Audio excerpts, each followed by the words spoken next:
Hi, my name is Joe. I'm an alcoholic. I do hope that you are enjoying our AA speakers. We do try to upload new speakers every single day, so make sure you like and subscribe to the channel. Also, we have a Facebook page called White Chip. The link is in the description. Feel free to drop by and say hello. Also, we have a sister channel with AA speakers as well. That link is also in the description. Please feel free to drop in, like, and subscribe to that as well. Now, without further ado, here's our next AA speaker. Hey everybody, I'm Charlie Parker. I'm very grateful recovered alcoholic. I'm a little hoarse tonight. My sobriety date is March 22nd, 1985, and for that I am truly grateful. Mark Houston was my sponsor, so it's always really special to be out here. In fact, we're within a week of the third anniversary of the day he died. I believe it was February 19th. Was it? It was right around. That'd be tomorrow. I think it was the 19th. Anyway. It's great to be out here. It's really great seeing all the family members here. I was so poorly treated as a child that I left home at the age of 28 for good.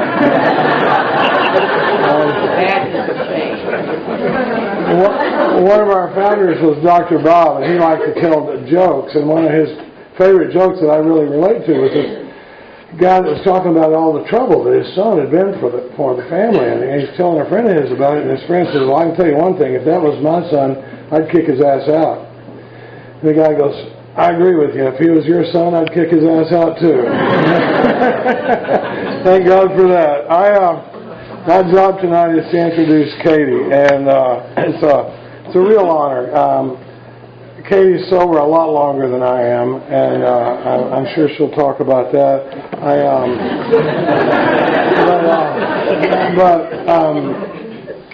I can say a couple of things. I've known Katie for 27 years, I guess. And we were litter mates in AA, and there was a little pack of us that used to run around to all the meetings and picnics and tubing the river and stuff. And we're having a lot of fun then. We're having a lot of fun now, but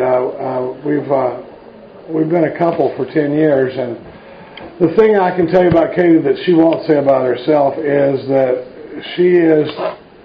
I'm very fortunate I get to move around Alcoholics Anonymous on a national level. We get to do a lot of stuff in AA and go to 30 or 40 conferences a year, and I don't know anybody that's more active in the Fellowship of Alcoholics Anonymous than your speaker tonight. She sponsors a ridiculous amount of women. I mean, it's funny because I live with her, and I pay her cell phone bill, and I mean, it's constant. She's on the treadmill, and it's like selfishness and self-centeredness, or outright. This morning, she was on the treadmill going, outright mental defective, full flight from reality. And I was like, well, she's going out there. But Mark Houston changed our life, and to get to come out here is always an honor for us, and. I guess the biggest joy of my sobriety is getting to do it with Katie. She is absolutely the best at hearing inventory of anybody I've ever seen. I put her up against anybody in the program of Alcoholics Anonymous. She probably sponsors 50 women, and she's real serious, and she has a lot of fun doing this deal. I can't wait to hear what she's going to say. Come up here, Katie.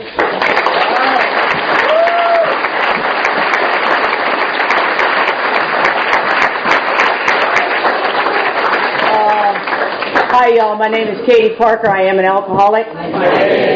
And I'd like to request that if there's somebody sitting next to you with their cell phone on their lap, that you would please turn it off. I don't like them silenced. I don't like you texting about me back and forth. And so I ask that you turn it off. Yeah, look what she just said there, huh? What do you think about that? It's like, turn that shit off. The disease of alcoholism is a life or death situation. Anybody in here ever lost anybody to alcoholism? Raise your hand. So turn your cell phone off. We're talking about life and death. I take it very, very seriously. I'm also about having a ton of fun. I've been sober since October the 28th of 1984, and that is 5.5 months longer than my husband. And that is a big deal. People say time don't matter. It does. In our house, when Charlie's having a little trouble, I say, honey, in about 5.5 months, it'll make more sense to you. struggling now, but,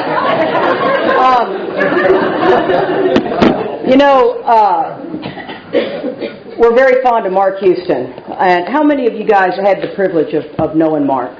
Yeah, he was an amazing man. And one of the things about Mark that I loved so much was, well, he changed Charlie and I's life 10 years ago. Changed our life, or 7, 8, somewhere in there. And one of the things I love that Mark would ask me was, he said, "Katie, come out here and I'd like for you to speak to the families." And I have a knack at speaking to the families. I'm an alcoholic. I cause tremendous havoc on my family. And I have a son who I'd like to think may or may not be one of us, but I can tell you, I am the poster child of tough love. I never worked an Al-Anon program. I didn't need one. I'm alcoholic. I worked my AA program. You guys that are not alcoholic have got to work an Al-Anon program, period. Not go to their meetings. You need to work their 12 steps. You need to be able to get in touch with the power that you can say no to your children, period. And one of the things about that, I am the poster child of tough love. Ask my children, ask my husband, ask my sponsees. And ask his stepchildren, for God's sakes, you should see you. And my husband says he didn't leave home till he's 28. I could just slap his mother. Who's still living at home at 28? He wrecked every one of her cars. He did the pawn shops with them 3 times. And he still was welcome in that home. See, the disease of alcoholism will chew you up and spit you out. And we'll have tremendous remorse for it. And you'll just grow to be dead inside. It's heartbreaking. And so we struggle a lot. We struggle a lot with his kids. I do. Let me put it to you that way. Because I say kick him to the curb. Because the disease of alcoholism has got to be stopped. And it says in our book, I love this.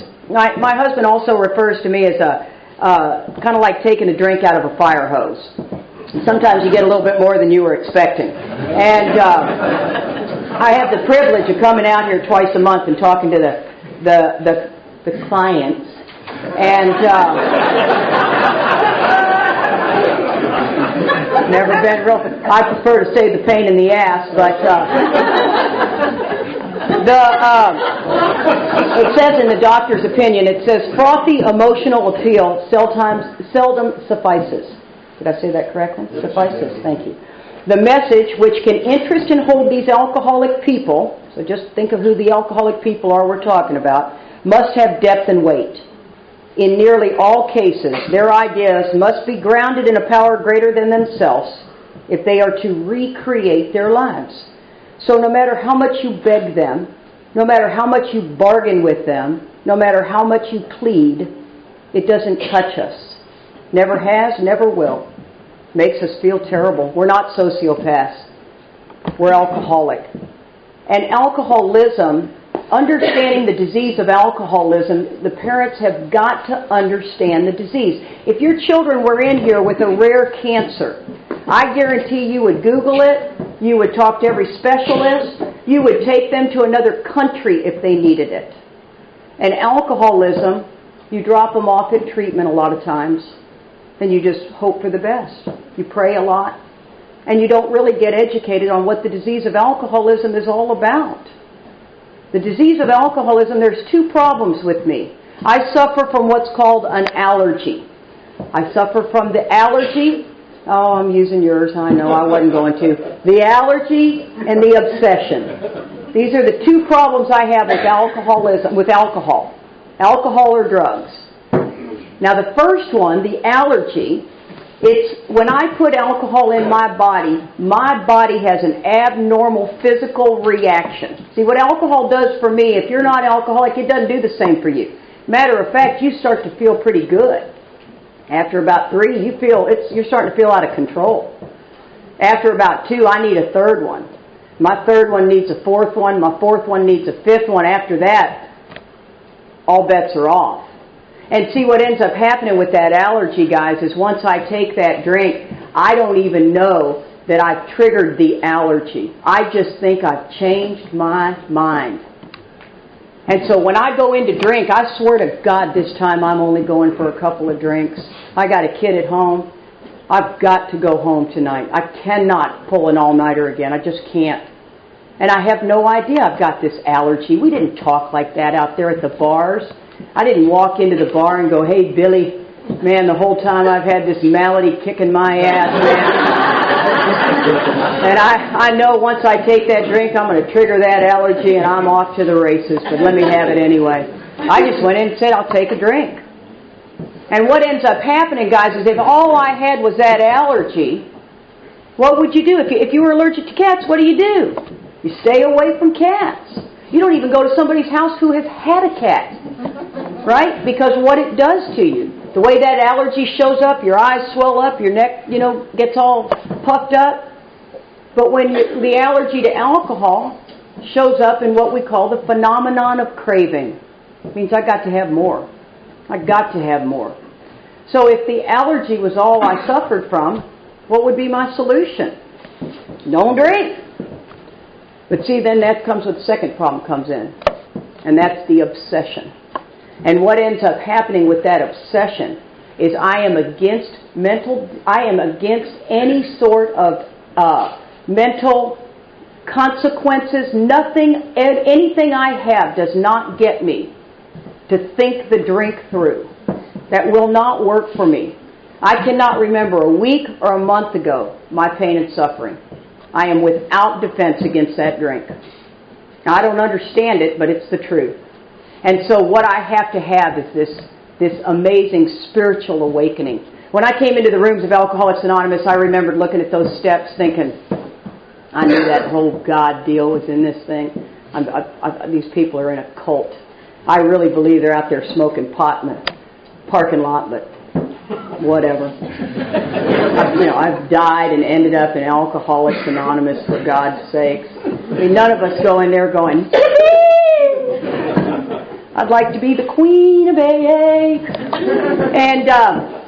But what you got to understand about the disease of alcoholism is that you got this allergy and you got this mental obsession. The problem is, when I don't drink, I suffer from this malady that I am restless, irritable, and discontented. Now, personally, I think it ought to say neurotic, psychotic, and can do any damage to anyone. But restless, irritable, and discontent is what the doctor decided to say. And so, restless, irritable, and discontent. So when you take away the drugs and alcohol, it's like somebody turns the fire up on my problems. How many of you guys have had your children in more than one rehab? Raise your hand. How many of you guys have had your husband or wife in more than one rehab? Is it mainly just kids that are here? Lovely. Making your parents proud. And, I always love it. You love it. You're the alumni of Benchmark. I think they'd rather have you the alumni of Yale. But,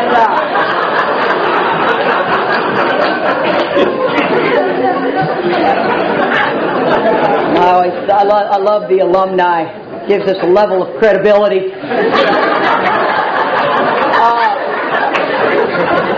But one of the things, guys, about the disease of alcoholism, I love the next part of the book that talks about, you parents need to be studying this book. Read it, study it, get into an Al-Anon program that does it based out of our big book.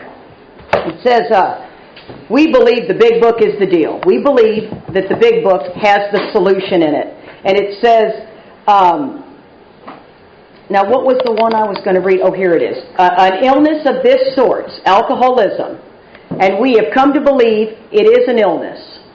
And it is not a moral problem. I am not a moral weakling. Trust me, I want to quit drinking as bad as you want me to quit drinking.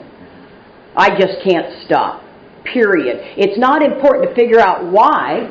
It's nothing you parents did. I hope you realize that. It would be no different if I had diabetes in the family and nobody else did. You wouldn't sit there and try to figure out why I had it. I got it. And the disease of alcoholism, I got it. My brother's got it. My sister doesn't. And my sister's whacked. I think that the one that's not the alcoholic's more whacked than the alcoholic, if you want to ask me. I mean, I really do. You guys do not get inebriated. That takes all of that away. You go through this feeling, every feeling. And that'll make you neurotic, make you psychotic, make you crazy, won't it? Yeah. Involves those about us in a way no other human sickness can. If a person had cancer, all are sorry for him, and no one's angry or hurt. But not so with alcoholic illness, for with it there goes destroying of all the things worthwhile in life. It engulfs all whose lives touch the sufferers. It brings misunderstanding, fierce resentment, financial insecurity, disgusted friends and employers, warped lives of blameless children, should be parents, sad wives and parents. Anyone can increase the list. See, this disease is so ugly. And when you got here, did you hear all the talking and all the laughter? We alcoholics, we're a sick lot of people, man. We are outright mental defects, full flight from reality, and we cannot differentiate the true from the false. My alcoholic life seems the only normal one. Parents would be horrified if they knew what we were doing. They should never know what we're doing, by the way. And I mean that. There's no going to your family and disclosing some of the stuff you've done. It's too painful. I'm a parent. Trust me, I don't want to know what my son did. I want him to get sober and quit asking me for money.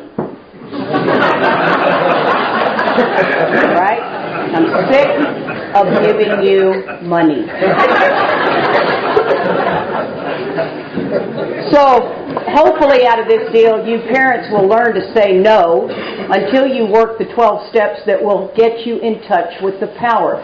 See, the same 12 steps that I have to work get me to be able to not have the obsession to drink. It's been removed, right? For you parents, you need to work the 12 steps so you can say no to your children. It's counterintuitive to what you normally do. When your kids get out, you don't need to pay their car payment, you don't need to pay their insurance, you don't need to pay their damn cell phone.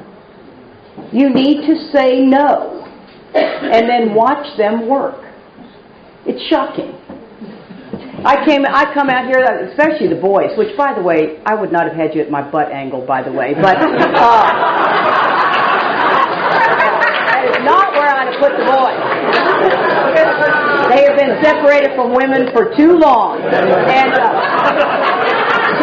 but one of the things I tell these boys, and I say the same thing to the girls, is that I said, when you get out of here, get a job and get a 40-hour-a-week job.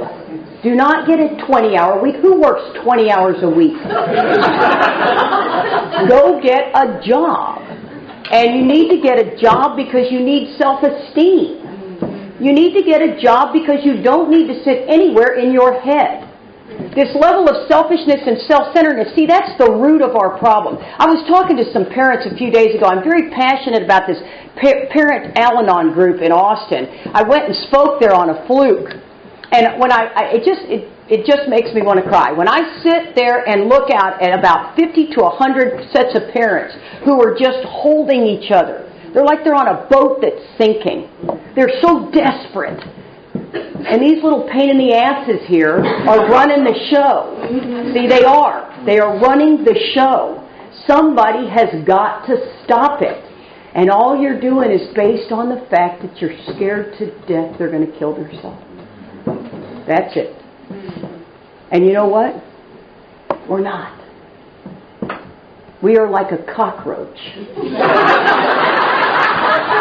I swear to God, we are. If you're from Texas, you know what a cockroach is. So you got a big old cockroach. You go step on it. You see about 4 legs blow off, right? You hear the pop. You run to get a wad of paper towels. You're not going to use tissue. And you come back in there, and the damn thing is gone. The legs are still laying there, and the cockroach is gone. That's the alcoholic, guys. Yeah, absolutely. And we see, and what's so sad is we will let you enable us to no end. And it's the worst thing you can do for the disease. And you know what you can do? You could pray. A lot of prayers. For some reason, God's got an extra special little dose of God for us. He really does, man. I think He just loves drunks. You know, you get all those really wonderful do-gooders, and I think we get more blessings personally. But, you know, we are just the scum of the scum. We really are. What we do to families, how we will steal from you. From our own family. Steal. You raised us with values, you raised us with morals, and we come and steal from you. You steal from me, you don't get welcome in my home again. Period. You don't get to do that. Because you've got to have consequences. Your behavior must have consequences.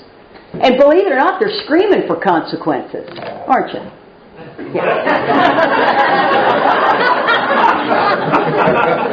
See? But we really are. We really are screaming for you to stop. But it won't look that way. It will look like we're begging you to help us. And this is the line you use. I love you so much. No. And please don't call back again. Click. I just was talking to these parents that I'm so moved by.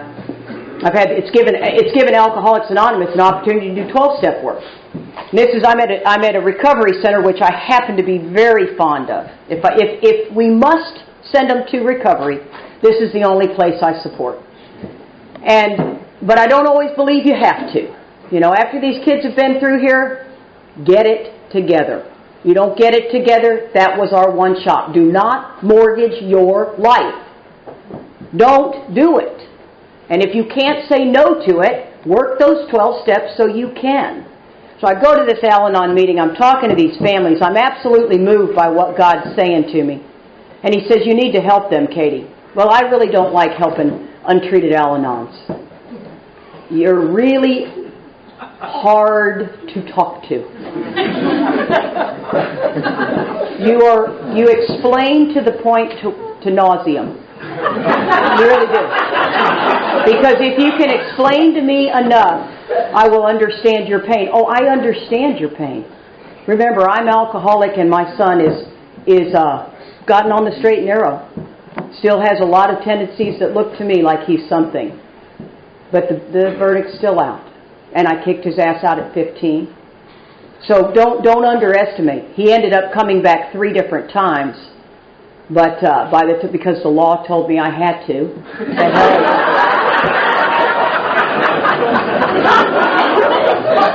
Doesn't that piss off some of you guys that are tough love? But they told me I had to, and because he went and told them I did, right? He went and told them at school. And so, see, we're crafty. But by the time he was 18, he was out. And that's what I believe you do. You're out, I'm done. And he's got his life together. He's married, he's got a wonderful wife, he's got a little baby, and life is really good for my son. And I was tough. I was very, very tough. But these families, they just break my heart. I'm watching them, right? And I'm just seeing them looking like they're sinking. And they started calling me. And I said, let me offer you guys a suggestion. Call me the next time your kid calls you crying. Call me the next time your kid's bugging you to take them to treatment again. Yeah, come up with $9,000, $30,000 again. And you're desperate. And so we've had the opportunity to do at least 8 12-step calls. Of course, you know, the neurotic parents got to call 19 times to figure out what the hell's going on. Because they're so damn scared. It's like, my message is a message of depth and weight. And Connie, I'm not talking to you because I do enjoy talking to you. I do enjoy, because I swear to God, they are the poster parents for tough love with their daughter. Are they not? Yeah.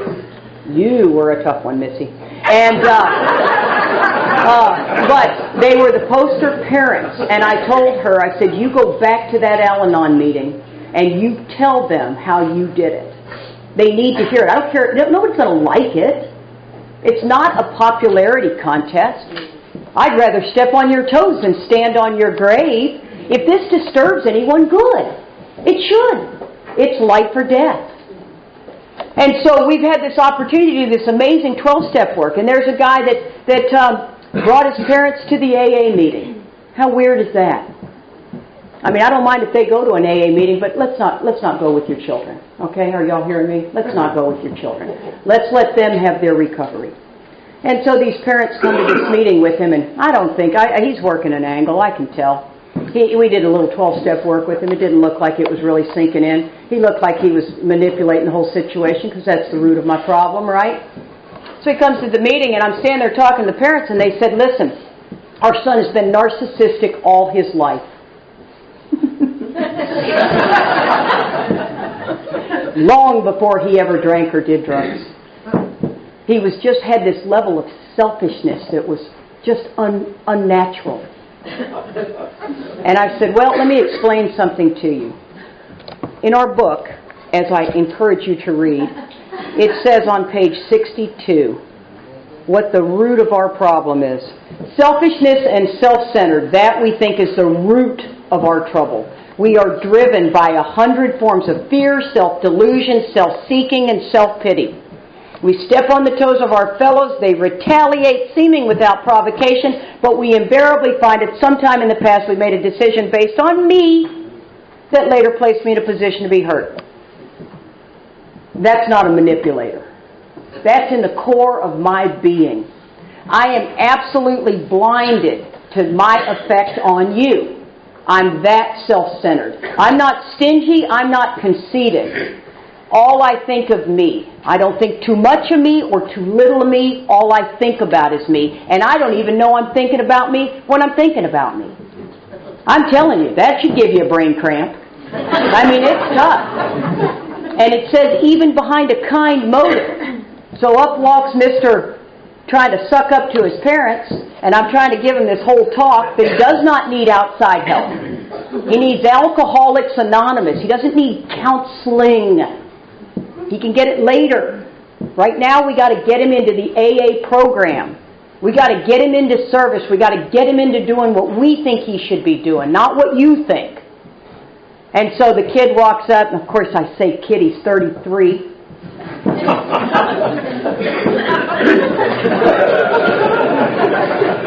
Still living at home because he doesn't have me as a mother. And I said, hey, hold on, I'm having a visit with your folks. And he goes, listen, I just wanted to tell you they're going to hang out after the meeting. And I think he's going to say, and I'd like to hang out with them. Or he's going to go play on the playground with them. But instead he goes, but I've decided I'd really like to hang out with you two tonight. That's such bullshit. Are you with me? I looked at him, I thought, oh, you are so full of shit. I went, yo, bye-bye, bye-bye. And I looked at him and I said, now that right there is him working an angle. And they're like, what? They were so excited that he wanted to hang out with them. No, he wants to just keep working them over. How many of y'all really want to hang out with your parents? Come on. Even you parents don't want to hang out with your parents. Are you with me on that? We're always working an angle, guys. We don't mean to be. It's the nature of my illness. And that's what the biggest problem here is you get me a few years sober and really doing this deal, and you will see a character change.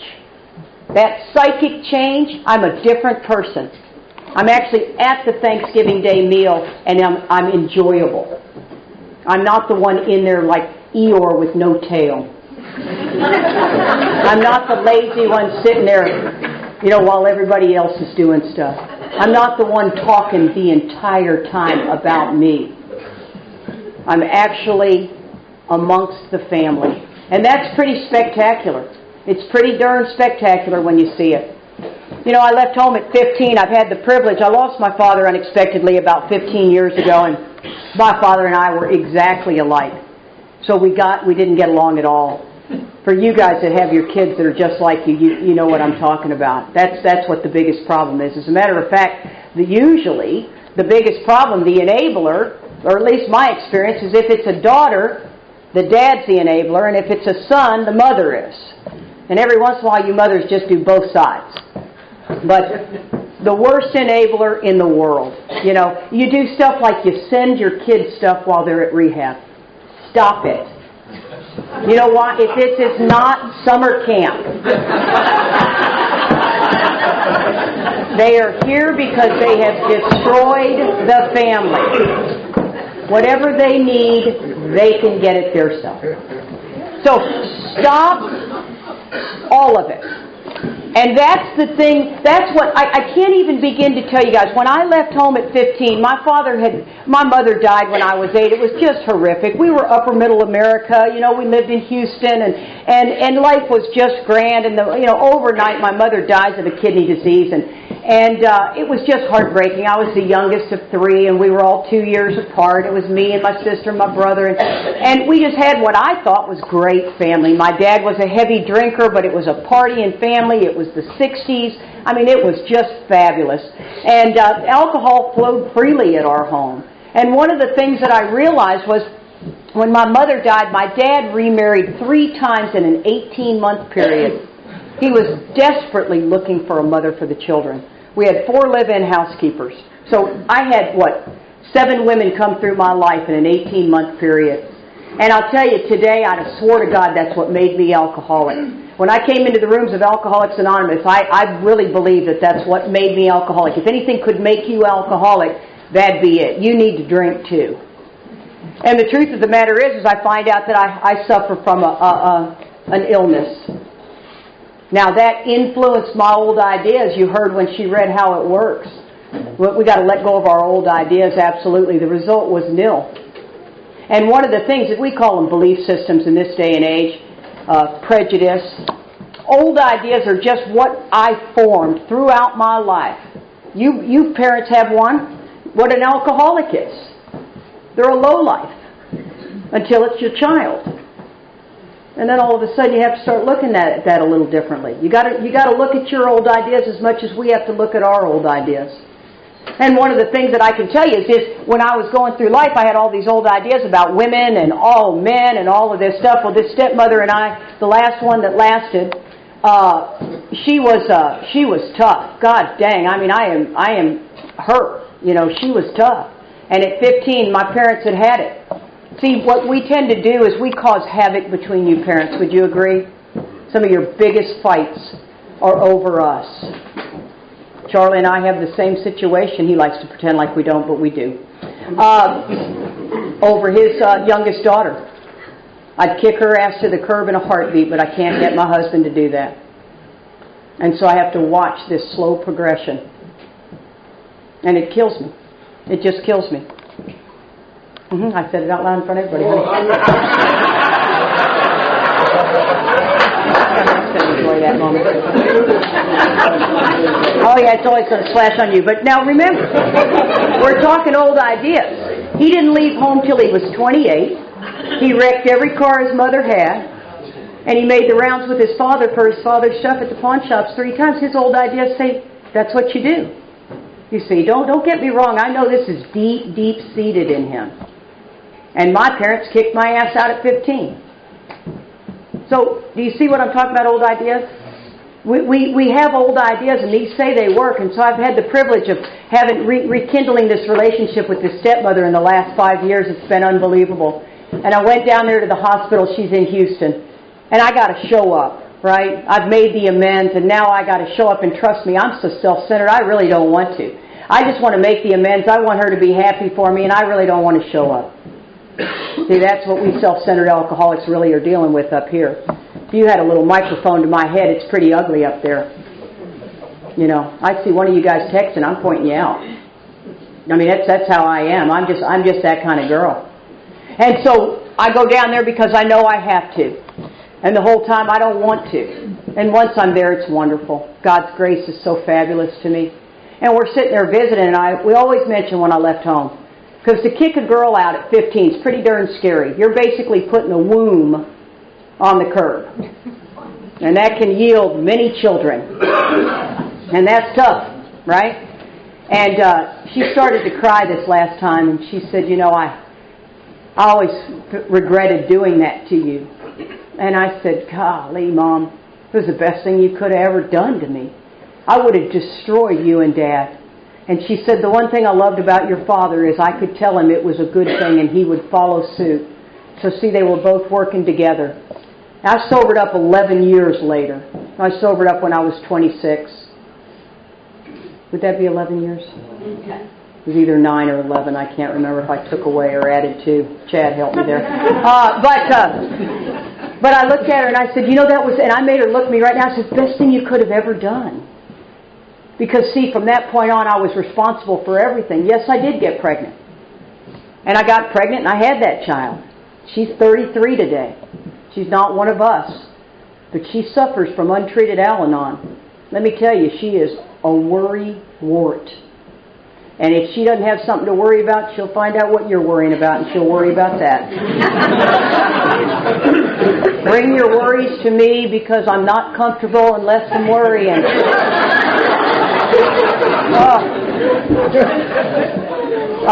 Really, the alcoholic is like this. Whatever. Rent's due. Whatever. You know. They don't really worry you as much, let me tell you. But one of the things that I absolutely loved is that conversation that we had, because we were able to talk about it. And when I made the amends to her, I never got to make the amends to my father. And let me tell you, we were, wow, you parents know what I'm talking about. We were just like this when we get together. We were so much alike, and I'm such a fighter. I'm the kind of personality that takes a step forward when I get scared. I do not take a step back. Never have, probably never will. That doesn't make me a unique alcoholic. Book tells me that what I'm looking for is how I show up. Self-manifested in various ways is what causes my failure. Your child could be that absolute invisible personality. Never speaks up for theirself, never says a word. That's how their alcoholism shows up. That's not how my alcoholism shows up. Not at all. And I was talking with Evelyn. I said that the type of person, Evelyn's my stepmother, I said the type of person I have become, I really believe has to do with the fact that you and Dad stood up for yourselves. You just wouldn't take it. And even today she talks a lot about her son. And I don't think he's alcoholic. I don't know what he is. And that's a shame. He's just a walking disaster. But he never has it with alcohol. So, you know, I'm very grateful that I suffer from the disease of alcoholism. One of the things, too, guys, when we talk about, a lot of times parents will say things like, my son or daughter they're manipulative. They're controlling. That's almost too therapeutic, right? We are driven by 100 forms of fear, self-delusion, self-seeking, and self-pity. That's a mouthful. I suffer from a spiritual disease of delusion. When I say outright mental defect, full flight from reality, and I cannot differentiate the true from the false. Today looks like yesterday, yesterday looks like last week, and last week looks like last month. It's all the same. I didn't go down the tubes in a week. It just went like this. And I can't see this. I only see this. So I've thrown out my moral compass. I've thrown out my values. I've started doing stuff that would make your toenails curl. And that's what I do. And that's the work I got to face. I don't need to put a sticker on the mirror that says, I love myself.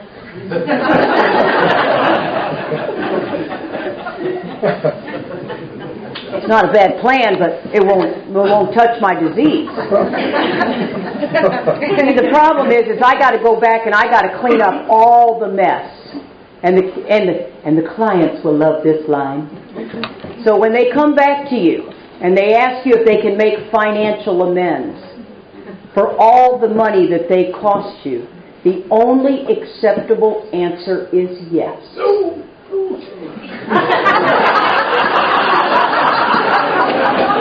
Oh, the peanut gallery. And with that answer, you two sit down and figure out how much that child has cost you. and they will pay you back slowly. And it's a spiritual principle, guys. It's the law. Make them do that. It goes against every fiber of your being. I'm going to tell you what I did to my son. Oh Jesus, he was such a pain in the ass.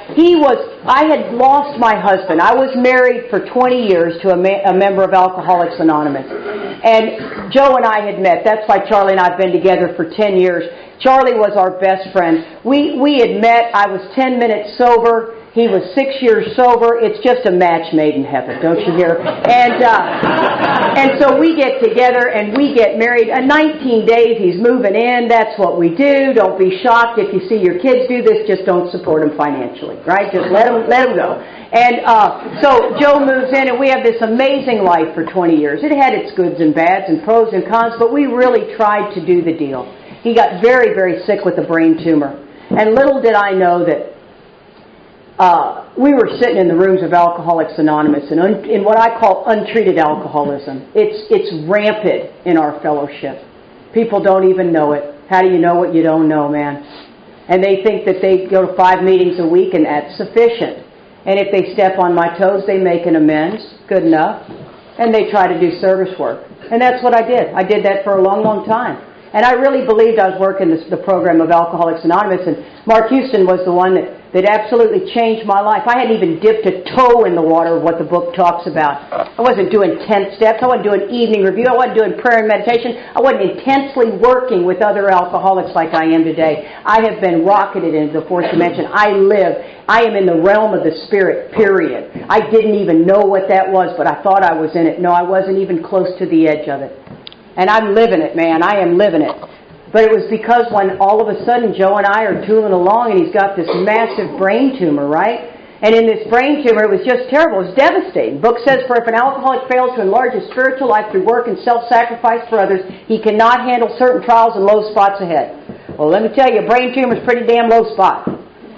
And the next thing we know, he's going to live. The brain tumor has just made him really stupid. Really, it's the truth. It was very difficult, very juvenilely stupid. Are you with me on that? Yep, I said the word stupid, so what? But very juvenile. It was very painful. I wanted to be married to a man, and he had turned into a 16-year-old boy. It was very difficult. But we were in it for the long haul, man. I was married to him, we were in it for the long haul. And the next thing I know, he convinces some doc to give him pills. And I had no idea that we're sitting there with the malady on us, right? We were in the malady. We were both active in Alcoholics Anonymous. We weren't active in the 12 steps. We were active in the fellowship. You know, you got the triangle.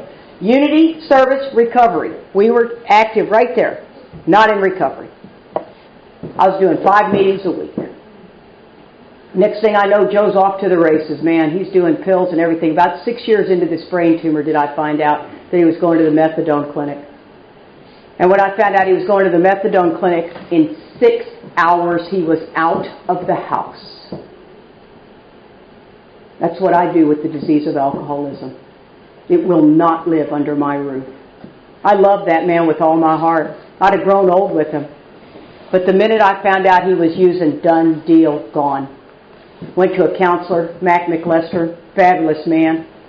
And he looked at Joe and he said, your ass is out. Go get in a halfway house. Joe was in a halfway house that next afternoon. Because that's how devastating the disease of alcoholism was. And in 18 months, he had 23 years sober. In 18 months, he was dead. He died of a heroin overdose. He could not get sober. And had he met Mark Houston, I think he could have. Personally, you really want to know the truth. I don't believe anybody in the rooms that he was going to had the sufficient answer. They had the answer, let's go to a meeting. Today I understand that's not the best answer. Meetings are great. I'm a big fan of them. They are absolutely will not treat the disease of alcoholism. And so I got this kid who's pissed. He's 13. He's pissed. I sent him to military school. Oh, Jesus, I can't even begin to tell you what I did with this kid. I sent him to military school 14 days after his dad died. That's a pretty tough drill, isn't it? I knew he possibly had the disease, and it wasn't going to get me. It wasn't going to get him either if I could stop it. And he ended up running away. Shocking.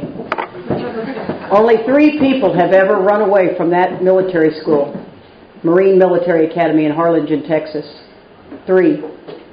My son was one of them. From 1966 till today. Only 3. Yeah.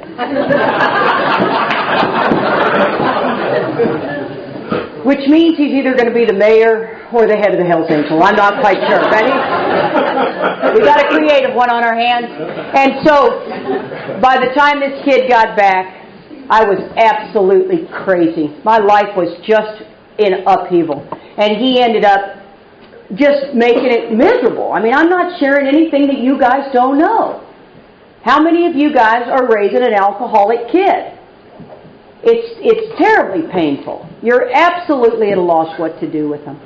And so I have this, he's got a $10,000 inheritance coming to him when he's 18 years old.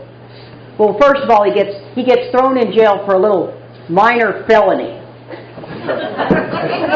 And I go to the courthouse, and I'm so furious. He's already cost me so much money. He's truant from school. I've called the police coming to arrest him. One time I called the police. I asked him to get the groceries out of the car, and he brings the grocery bag in, and he's all acting like an absolute turd, and he drops that bag like it's going to break to me. And I thought something broke, and I mean to tell you, I walked over there and just slapped the crap out of him. And I said, "Don't you ever do that again." And he just looked at me and he started pelting stuff all over the house. And I called, "Does this sound familiar? Anybody live in this kind of insanity?"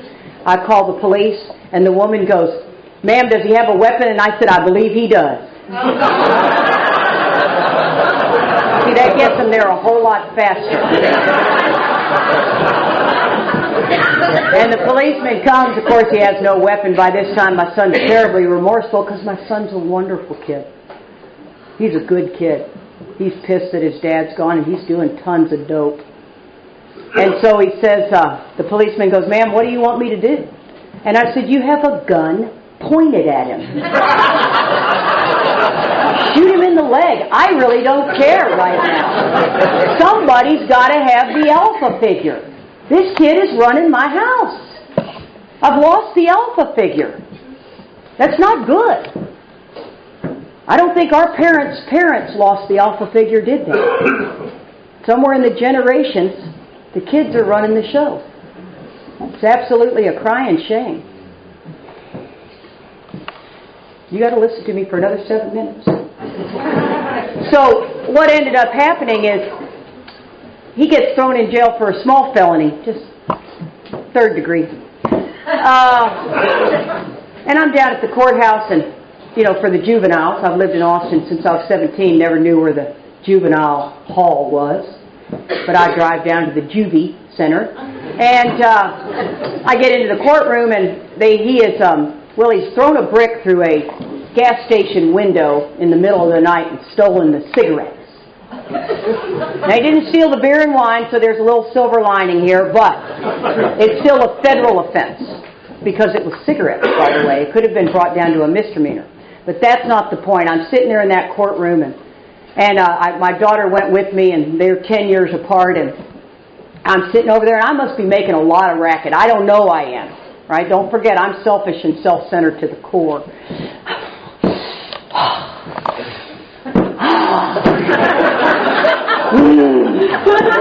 And the judge goes, "Ma'am, are you going to be okay?"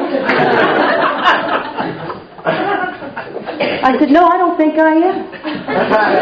And he said, "Would you like to tell me what's going on?" If they had brought my son in that God-forsaken orange outfit, shackled. That's a proud moment for a parent. And I said, "You know what? Let me tell you something." I said, "I have been trying to get my son to spend one night in jail for truancy. One night. But I couldn't get him in jail because nobody would come pick him up. But now we got a 3rd-degree felony, and I'm sitting here in the courtroom, and I don't know why I'm here." And he said, "Well, ma'am, this is called a detainment hearing." I said, "I don't know what that means." See, little does he know, as I am an alcoholic, but I never got arrested. So I don't know the criminal justice system. And he says a detainment hearing is we're determining if he's going to go with you or stay here with us. And I went, "Oh, let me make that real easy right here, right now. He's staying here. And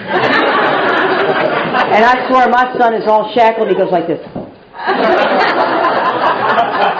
It's like, oh yeah, who's got the alpha figure now, buddy, huh? And I looked at him and I told the judge, I said, let me tell you a little history. And in that courtroom was a police officer that at some point, this particular police officer had told my son that he had rights when he ran away from that military school and that he never needed to go back. What an idiot. What an idiot. And that man happened to be sitting in that courtroom in his little police outfit. And I looked up at that judge and I said, it all started with that man right there. I swear to God, I fried him. I thought, you know what, I'm frying everybody. And so, that judge, I told the judge what had happened, and I said, I'm telling you what, I said, this is a good kid. And I don't know what in the world is going to wake him up. But if something doesn't wake him up, he's going to be dead or in prison, period. Because see, that's what happens to us. That's what happens to us. What we are doing is illegal. We go to prison. Yeah. And when we're in prison, we're shocked. Oh. How did this happen? I swear to God. Oh, and then all of a sudden, then you got a really sniffling kid. And so I told that judge, he goes, how long do you want me to keep him? I said, how long can you keep him? And he goes, 2 weeks. I said, good. Let's do it 2 weeks. And my son is just the whole time. And I said, I'll tell you what, too, I'm not coming to visit him on visitation. I said, he is not at summer camp. And I said, so, because see, I couldn't talk to him. I said, so you tell him I'm not coming to visit him. I said, I heard he spit on a police officer when he was getting arrested. That is not the son I raised. I raised that boy in a sober home with principles, morals, values. And so the judge held up a piece of paper. It was a single sheet, and he looked at my son and he said, son, this is your file. Your mother is right. You do not belong here. I hope this is the most miserable 2 weeks of your life. And he just jumped his butt. And then he held up a kid's file like this. He said, this boy, he belongs here. I hope you get it this time. And I left out of there, and a probation officer ran out after me and said, I got to tell you something. He came back there, yes ma'am in it and no sir in it. And I said, that's because he's a good boy. He really was raised with good values, and so were your kids. They were raised with good values. Most alcoholics are. And he turned his life around. He really started to get it together. And so he had this check. You're going to have to listen to me for 3 more minutes. He had this check, $10,000. He met this wonderful little girl. I was a little apprehensive. But they were 17. And he met this little girl, and he was going to get this check for $10,000. And I told him, I said, Sam, you cost me a lot of money. And I put it on the refrigerator. Every time you cost me money. And when you get this $10,000 check, I'm keeping it. It's mine. And he couldn't understand what an inheritance was, right? He was just too young. He didn't really get it because he'd never lived on his own. Heck, half these guys hadn't. And my husband included. And the work he has been. So what ended up happening is Sam gets his check from 17 to 18. He turns his life around. I mean, he has turned his life around. He still dropped out of school, but he turned his life around. He started to get a job. He started working, and on his 18th birthday, he knew he was moving. And he said, Mom, let me get this straight. About 2 weeks later, he got the check. He said, let me get this straight. This $10,000 check that I now have and live on my own, you're keeping it? And I said, absolutely, Sam. It's one of the toughest things I've ever had to do. Your life has been great for the last year. And I said, but I believe strongly in principle.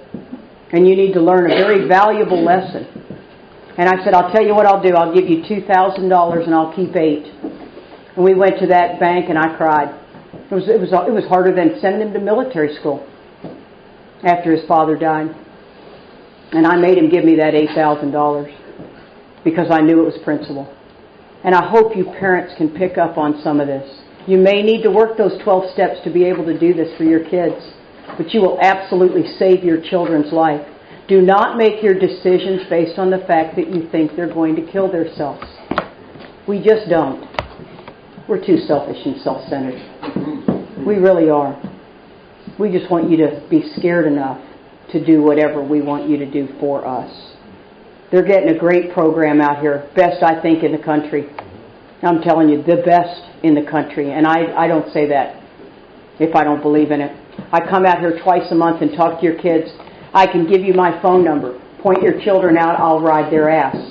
I have a whole herd that will ride their ass. You know, the recovery center here can only do so much. They can really only do so much because of legal bounds. I can do whatever I want to do. And I will. And I sincerely mean that. Now, I will also tell you that your job is to work an Al-Anon program and to pray. And if your kids are not doing well, do not talk to them. Do not answer the call. Do not text. Tell them you love them, and you're done. And don't just in the middle of everything shoot them a text that says, I love you. Don't do that. They need to be completely cut off so that they no longer have the most important thing to them, and that is family. Thank you very much.